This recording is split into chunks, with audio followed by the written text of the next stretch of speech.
Saya akan menjelaskan materi tentang target organ efek toksik dan review jurnal.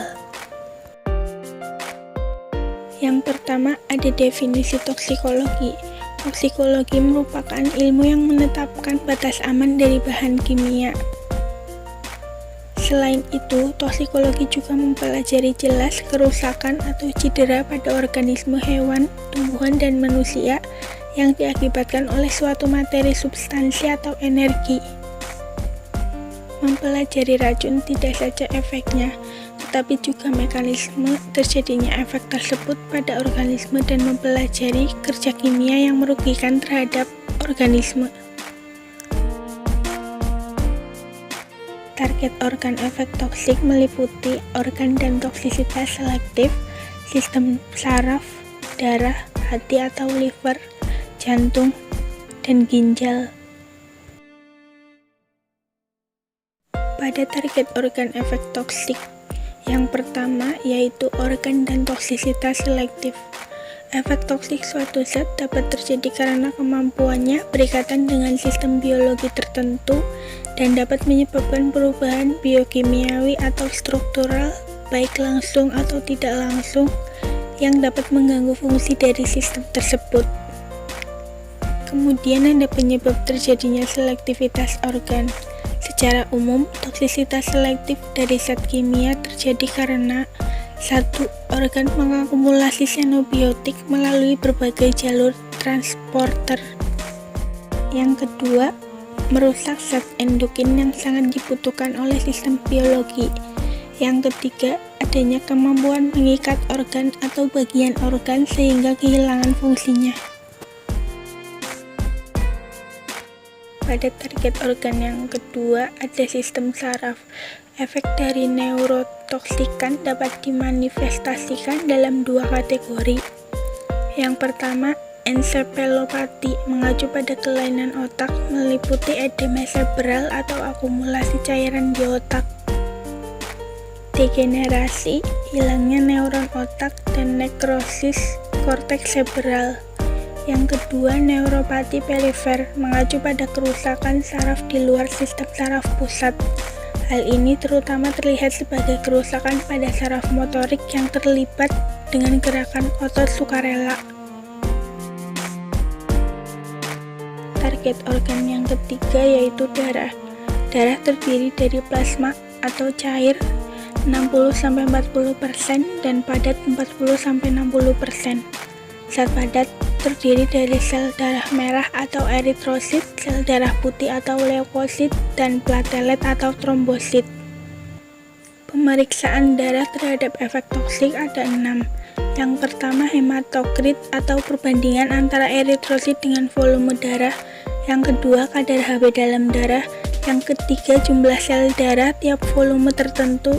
Yang keempat, jumlah sel darah putih tiap volume tertentu.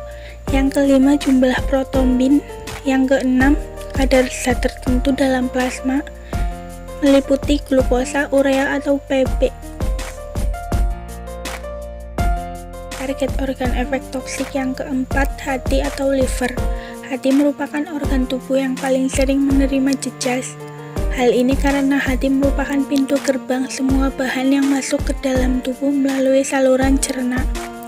Toksikan yang masuk ke dalam tubuh melalui saluran cerna setelah diserap oleh epitel usus akan dibawa oleh vena porta ke hati. Sirosis dapat terjadi karena kerusakan sel hepar yang progresif. Sirosis menyebabkan disfungsi liver dengan manifestasi timbulnya pigmen kuning pada kulit, kadar bilirubin yang meningkat dalam darah dan disebut ikterus. Kemudian ada tes kerusakan hati, antara lain protombin clot time, tes albumin serum, kadar bilirubin, dan kecepatan clearance untuk mengetahui fungsi liver, dan uji kadar enzim tertentu. Target organ yang kelima ada jantung. Jantung sebagai alat pemompa darah ke seluruh tubuh. Gas seperti CO dan metana dapat mengganggu ketersediaan oksigen sehingga mengganggu metabolisme dan kerja jantung. Dioksin dapat meningkatkan kekuatan kontraksi miokardium sehingga dapat timbul takikardi. Kemudian pada target organ efek toksik yang terakhir yaitu ginjal. Fungsi ginjal antara lain sebagai alat ekskresi, mengatur jumlah cairan tubuh dan tekanan darah. Ginjal mempunyai bagian fungsional yang disebut nefron yang terdiri dari glomerulus, bulus subproksimal, lengkung Henle, dan tubulus distal serta kandung kemih. Ginjal menghasilkan urin yang merupakan jalur utama ekskresi toksikan. Ginjal mempunyai volume aliran yang tinggi, mengonsentrasi toksikan melalui sel tubulus serta mengaktifkan toksikan tertentu. Akibatnya, ginjal merupakan organ sasaran utama dari efek toksik. Kemudian saya akan mereview jurnal tentang efek toksik formalin terhadap gangguan fungsi hepar. Tujuan dari penelitian ini adalah untuk mengetahui pengaruh pemberian formalin per oral terhadap kadar SGOT dan SGPT. Kemudian metode yang dilakukan yaitu tikus diadaptasi pakan selama 1 minggu. Tikus dipelihara pada ruangan 25 kurang lebih 2 derajat Celcius dan tingkat kelembaban 60-70% dan siklus siang malam 12 jam per 12 jam. Setelah itu dilakukan randomisasi untuk pengelompokan sampel dalam 2 kelompok.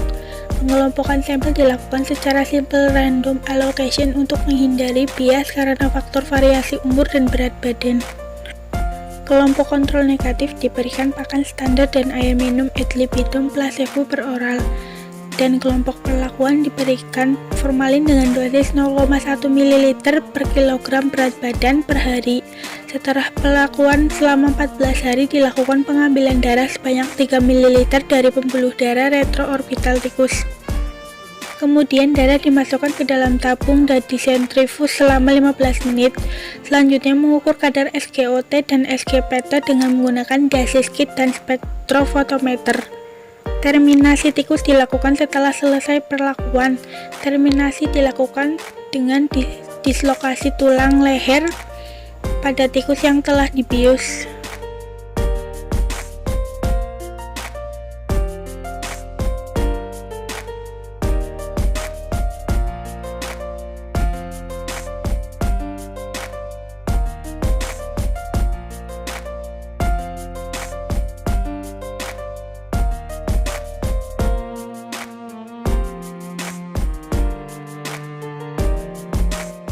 Jadi kesimpulan pada jurnal penelitian tersebut yaitu formalin per oral menyebabkan terjadinya peningkatan kadar SGOT dan SGPT pada tikus Wistar sebesar P sama dengan 0,00